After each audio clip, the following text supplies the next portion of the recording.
friends, this is Miss Parker, and I just wanted to do this quick video to share some information with you from my blog. The blog post that I'm referring to is my top 10 how to survive the breakup toolkit, single parent success tips. So let's go ahead and get right into it. Okay, basically, I don't know anyone who enters a relationship and produces children with the intention of breaking up. For most people, the breakup is actually the most devastating point in someone's life for both the parent and the child or children that are involved. I can testify that that was certainly the case for me. Today, my children's father and I are co-parents at best and frenemies. That's something my 10-year-old taught me about. We're frenemies at our worst, with a commitment to creating a life of peace and happiness for myself as well as for my children. I've been able to pull myself through the worst of times and find my way back to love. Here are my top 10 tips for picking yourself back up when you feel like love has knocked you down. Number 1, get support. The father of my children was my high school sweetheart and best friend long before we ever had children. My dream was that we were destined to live a life as a family, happily ever after, and the whole bit. So when our relationship fell apart, I basically just wanted to crawl into a hole somewhere and die. If it were not for the responsibility of being a mother to my children, God only knows what I would have done. So God sent me support in the form of my brothers and some friends who would not let me succumb to the depression and really help me out when I needed it the most. So the best thing for you to do during this time of crisis is stay close to your support system. Sometimes close family members and friends can just feed into the drama, so you might have to go outside of your regular family or friendship circle in order to find someone to give you the type of support that you really need. Number 2, be still. Sometimes emotional trauma can cause you to react in a way that you might later regret. I encourage you to be still with yourself and take the time to really think about and process what's going on in your heart and mind. Now, I know how difficult this can be, especially for a newly single parent. Maybe you have a little one and it's hard to even find a moment to yourself. If you have little ones, this is one of those rare moments when I would actually encourage you to find a favorite movie or a video that they like to watch that you know will hold their attention long enough for you to basically give yourself a break.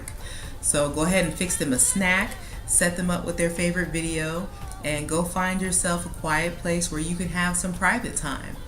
I do not recommend leaving your children at home alone, okay? What I'm talking about is going into a bedroom, going into the bathroom, find a closet, wherever it is you need to go to get a little bit of privacy. That's what I encourage you to do. And you might actually even have to explain to your children what privacy is so that they can respect your privacy and give you that time that you need for yourself. Number 3, just breathe. When you feel like the world is closing in and things are getting dark and all you can feel is pain, or even worse, you can't feel anything at all, just breathe. That's the best way for you to remind yourself that you are still alive. With every breath, remind yourself that this too shall pass. Number 4, pray often. And if you have problems with prayer because of religious reasons, think of it as a verbal declaration. So all you're doing is declaring to yourself and declaring to the universe what you really want out of life, and how you feel, and let spirit do the rest. So whether you believe in God or not, whatever you call it, just pray. Prayer is real. Prayer works. Number 5, cry.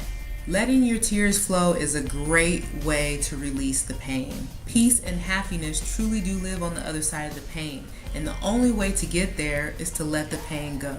So go ahead and take the time and just let your tears flow. Release the pain so that you can get on with the business of living life right now. Number 6, smile and laugh. Laughter is actually a release of pain. Find a funny video or movie, look at funny photos, talk about those old funny family memories, whatever it is that you need to do in order to get yourself in a space where you can smile and laugh. YouTube is an excellent source for laughter, so you can YouTube your favorite comedian and just sit back and have yourself a good old laugh fest until you feel better. Number 7, share a hug. So it's been scientifically proven that as humans, we actually do need loving touches in order to thrive. So the daily recommendation for hugs is 4 per day for survival, 8 hugs per day for maintenance, and 12 hugs per day for growth. So think about that and check in with yourself and see where you are on your hug count today. If you're running low on hugs, go ahead and grab those babies, hug your babies, hug a puppy, hug a kitten, hug a stuffed animal if you have to, hug a tree. Fill yourself with love so that you have an overflow of love, and then you can continue giving and sharing more love from your overflow.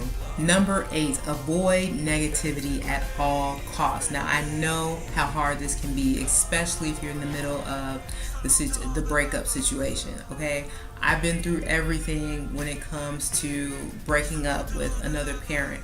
I've been through the custody.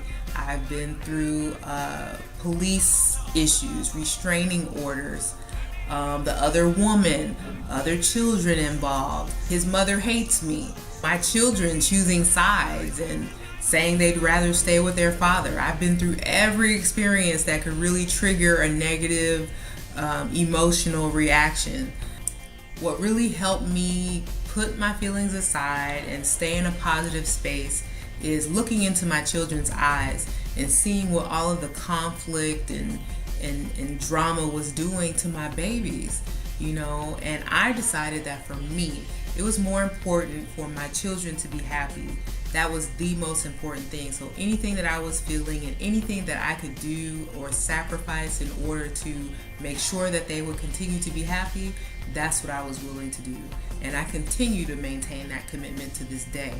There's so many people out there that just gravitate to negativity based on, you know, all the images in the media. You know, it's like we've been conditioned to thrive off of negativity and pain. It's really up to you to decide what kind of support you need. If you have people around you that are feeding into the negativity and you know, giving you all this negativity, you know, you have to decide if that's really the type of support that you need.